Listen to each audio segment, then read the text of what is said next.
Pour prolonger la réponse au propos du Rav Raphaël qui s'en prend aux Juifs qui ne font que rappeler qu'en tant que Juifs, nous n'avons pas à célébrer Noël, j'aimerais vous faire comprendre davantage pourquoi nous devons nous éloigner de toute association avec Jésus et les célébrations autour de sa personne. Je vous avais expliqué dans la vidéo intitulée « Le message de Hanouka est totalement dévoyé » que l'histoire de Hanouka a commencé avec Antiochos IV, roi séleucide, qui avait profané le temple en érigeant une idole de Baal Shamen, c'est-à-dire Zeus, en sacrifiant un porc sur l'autel et en se proclamant Dieu. D'ailleurs, il avait fait inscrire sur les pièces de monnaie les mots Théous Epiphanes, signifiant le Dieu manifesté. Il décréta également que l'étude de la Torah était interdite sous peine de mort. La circoncision était également proscrite et le Shabbat ne devait plus être respecté. Ces mesures mirent au jour un conflit interne au sein du judaïsme. D'un côté, les Juifs pratiquants souhaitaient respecter la Torah, et de l'autre, les Juifs hellénisés aspiraient à s'assimiler à la culture grecque environnante et à devenir eux-mêmes des Grecs comme les autres. Ce qu'on dit beaucoup moins est que moins de 2 siècles après ces événements, une autre personne va causer au peuple juif exactement les mêmes soucis, avec les mêmes prétentions qu'Antiochos IV. Voici ce que le Nouveau Testament chrétien nous raconte sur ce qu'il se serait passé avec Jésus une année pendant la fête de Hanouka. Pour ne pas qu'on dise que le passage a été pris hors contexte, nous allons le rapporter dans son contexte intégral. On célébrait à Jérusalem la fête de la dédicace, c'était l'hiver, et Jésus se promenait dans le temple, sous le portique de Salomon. Les Juifs l'entourèrent et lui dirent « Jusque à quand tiendras-tu nos esprits en suspens?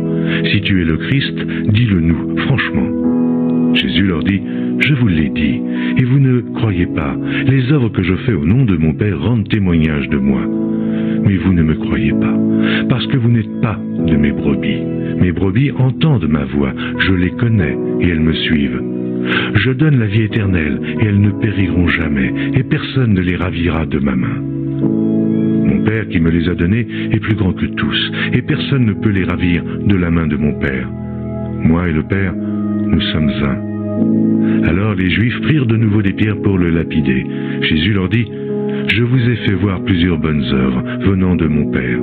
Et pour laquelle me lapidez-vous » Les Juifs répondirent « Ce n'est point pour une bonne œuvre que nous te lapidons, mais pour un blasphème, et parce que toi, qui es homme, tu te fais Dieu. » Jésus leur répondit « N'est-il pas écrit dans votre loi, j'ai dit, vous êtes des dieux ?» Si elle a appelé Dieu ceux à qui la parole de Dieu a été adressée, et si l'écriture ne peut être anéantie, celui que le Père a sanctifié et envoyé dans le monde, vous lui dites tu blasphèmes. Et cela parce que j'ai dit je suis le Fils de Dieu. Si je ne fais pas les œuvres de mon Père, ne me croyez pas. Mais si je les fais quand même, vous ne me croyez point. Croyez à ses œuvres, afin que vous sachiez et reconnaissiez que le Père est en moi et que je suis dans le Père. Là-dessus, ils cherchèrent encore à le saisir, mais il s'échappa de leurs mains. Qu'avons-nous donc ici? Alors que Jésus traversait le portique de Salomon, à l'est de l'enceinte du temple, des Juifs l'abordèrent et lui demandèrent sans détour « Es-tu le Messie ?» À cette question pourtant très claire et directe, Jésus évita de donner une réponse tout aussi claire et directe. N'oubliez pas que Hanouka célébrait avant tout la victoire du peuple juif sur l'envahisseur et occupant séleucide de la Judée. Or, cette fois-ci, l'envahisseur et occupant était romain. Et il n'est pas difficile de comprendre que les foules de juifs rassemblés à Jérusalem aspiraient à voir se lever de leur sein des hommes semblables aux Maccabim pour les délivrer de l'occupation romaine et que ces combattants juifs soient dirigés par nul autre que le Messie.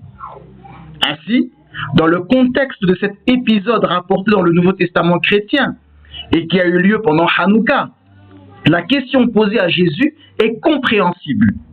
Es-tu le Messie tant attendu, dont l'une des missions sera de retirer le peuple juif de sous la coupe d'une domination étrangère?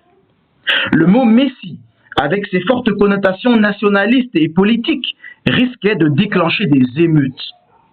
En effet, les services de renseignement romains installés dans la forteresse Antonia au nord-ouest du temple étaient bel et bien au courant du fait que les Juifs attendaient un homme appelé le Messie, considéré comme roi et souverain davidique, voué à régner éternellement.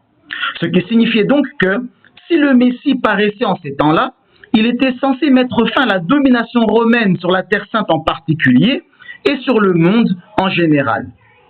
Le roi juif briserait les dirigeants injustes, purifierait Jérusalem des nations qui la foulent aux pieds, chasserait les pécheurs, anéantirait l'orgueil du pécheur et détruirait les nations impies.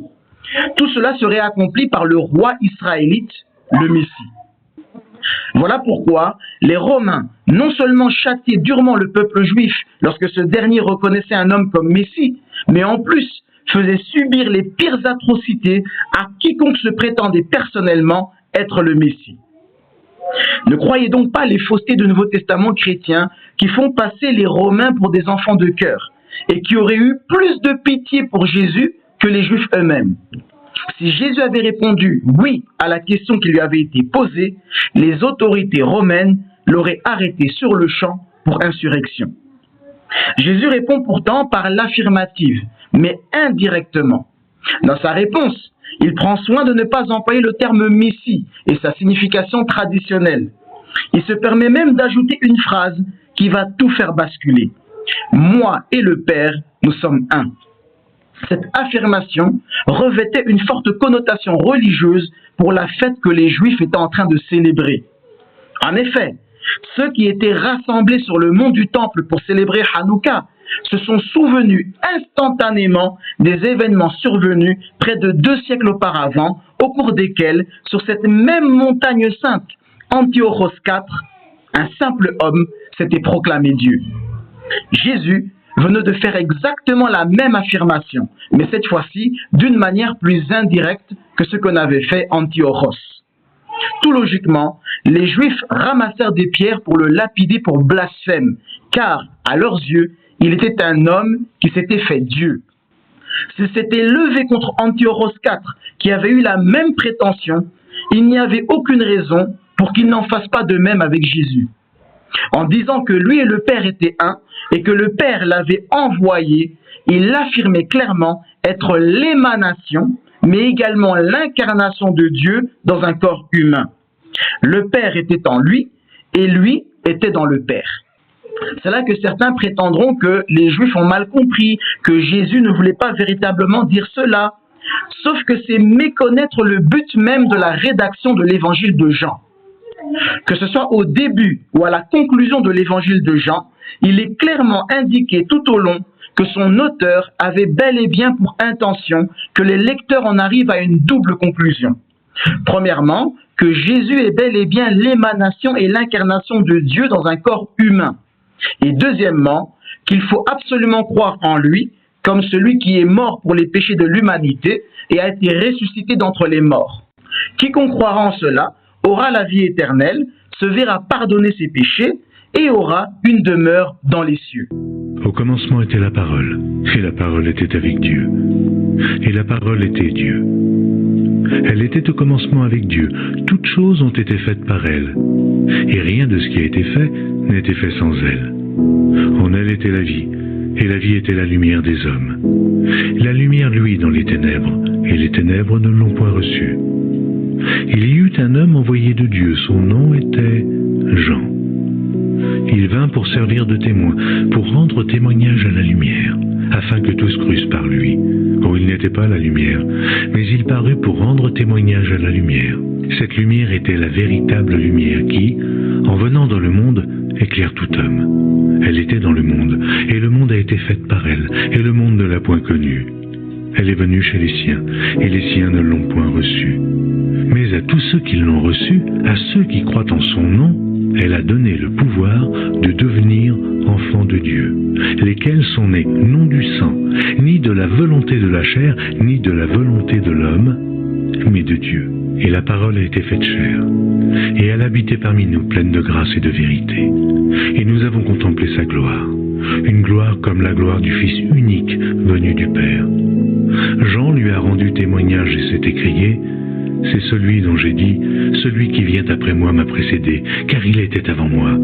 Et nous avons tous reçu de sa plénitude et grâce pour grâce, car la loi a été donnée par Moïse.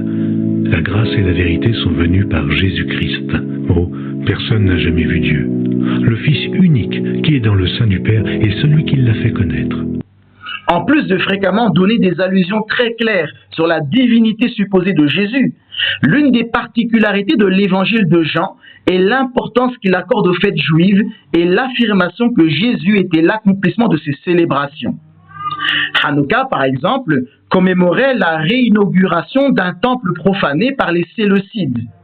Or, l'un des tout premiers enseignements de Jésus rapportés dans l'évangile de Jean est que son corps correspondait au temple de Jérusalem et que si ce temple, c'est-à-dire son corps, était détruit, lui-même, et non pas Dieu, lui-même le rebâtirait en à peine 3 jours, faisant ainsi référence à sa mort et à sa résurrection. En d'autres mots, il était en train d'affirmer sa divinité et son éternité.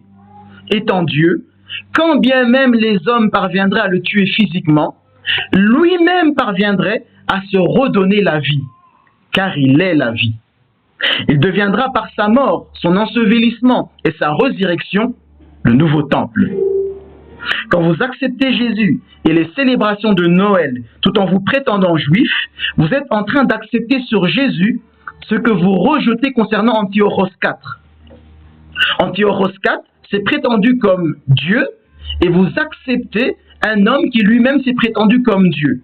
Antiochos est venu abolir les fêtes de la Torah, plus de célébration de Shabbat, etc., de Rosh Chodesh, plus de circoncision, et vous acceptez un homme qui a mis fin à la circoncision, qui a mis fin à la célébration du Shabbat, puisque ça a ensuite été remplacé par le dimanche, etc., etc. Vous acceptez de Jésus les mêmes choses que vous avez rejetées à Antiochos IV.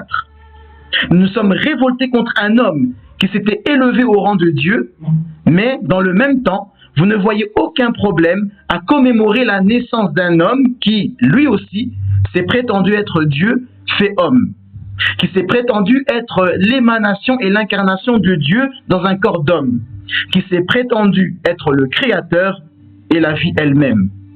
Nous nous sommes battus et révoltés contre un homme qui nous interdisait de pratiquer le Shabbat, la circoncision et d'autres mitzvot de la Torah, mais vous acceptez par la commémoration de Noël Jésus qui lui-même a mis fin à ces pratiques-là.